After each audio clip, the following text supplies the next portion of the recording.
भक्त कन्नप्पा का जन्म एक शिकारी कबीले में हुआ था और उनका मूल नाम थिन्नन था। यह कथा हमें शिव पुराण और पेरिया पुराणम जैसी धार्मिक ग्रंथों में मिलती है, जिसे 12वीं शताब्दी में सेक्किजार नामक संत ने लिखा था। कन्नप्पा भगवान शिव के 63 नायनमार प्रसिद्ध शिव भक्तों में से एक माने जाते हैं और उनका सम्मान दक्षिण भारत में विशेष रूप से किया जाता है। थिन्नन अपने पिता नागप्पा के नेतृत्व में एक कुशल शिकारी बना, लेकिन एक दिन जब वह जंगल में शिकार कर रहा था, एक घायल हिरण का पीछा करते करते वह एक प्राचीन गुप्त मंदिर तक पहुंच गया। यह मंदिर वीरान था, वर्षों से वहां कोई पूजा नहीं हुई थी। मंदिर के भीतर एक शिवलिंग था जो आधा काई और पत्तियों से ढका हुआ था। जैसे ही उसकी नजर शिवलिंग पर पड़ी, उसके हृदय में एक अजीब सी हलचल हुई। थिन्नन ने कभी किसी मंदिर में पूजा नहीं की थी, लेकिन किसी अदृश्य शक्ति ने उसे रोक लिया। उसने निर्णय लिया कि वह अपने तरीके से भगवान शिव की सेवा करेगा। थिन्नन रोज वहां जाने लगा, लेकिन वह एक शिकारी था। उसे वेद, मंत्र और पारंपरिक पूजा विधियां नहीं आती थीं। फिर भी उसने अपनी भक्ति से शिवलिंग की सेवा करनी शुरू कर दी। जलाभिषेक वह नदी से पानी लाता, लेकिन किसी बर्तन में नहीं, अपने मुंह में भरकर लाता और शिवलिंग को नहलाता। भोग वह अपने शिकार में से सबसे उत्तम मांस चढ़ाता। फूल अर्पण, उसके पास फूल नहीं थे, इसलिए वह जंगल की सुगंधित पत्तियां लाता।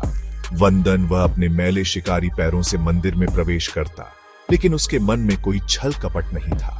वह यह सब शुद्ध प्रेम और श्रद्धा से करता था।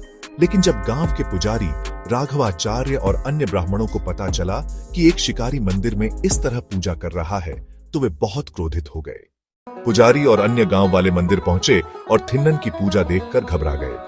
पुजारी ने शिवलिंग को गंगा जल से धोया, मांस हटाया और फिर से पारंपरिक विधि से पूजा की। लेकिन जब वे अगले दिन आए तो उन्होंने देखा कि फिर से मांस और शिकारी की दी हुई चीजें वहां रखी थीं। अब वे क्रोधित हो गए और थिन्नन को मंदिर से निकालने की योजना बनाई। एक रात जब थिन्नन मंदिर पहुंचा तो उसने देखा कि शिवलिंग की एक आंख से रक्त बह रहा था। थिन्नन, हे प्रभु, आपकी आंख से खून क्यों बह रहा है?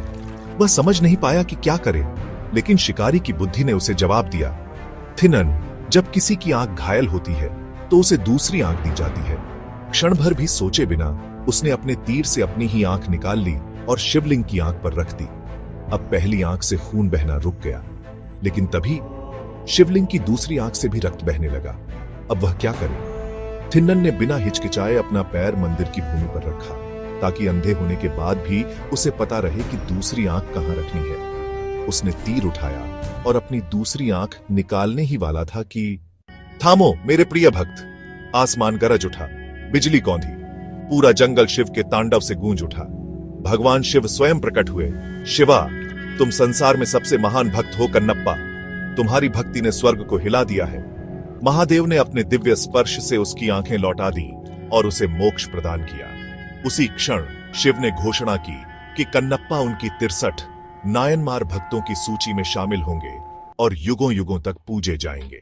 श्रीकालहस्ती मंदिर, आंध्र प्रदेश में कन्नप्पा का एक विशेष स्थान है। यहाँ कन्नप्पा की मूर्ति भगवान शिव के निकट स्थापित है। यह वही मंदिर है जहाँ उन्होंने अपनी आंखें अर्पित की थीं। इस मंदिर को दक्षिण काशी भी कहा जाता है।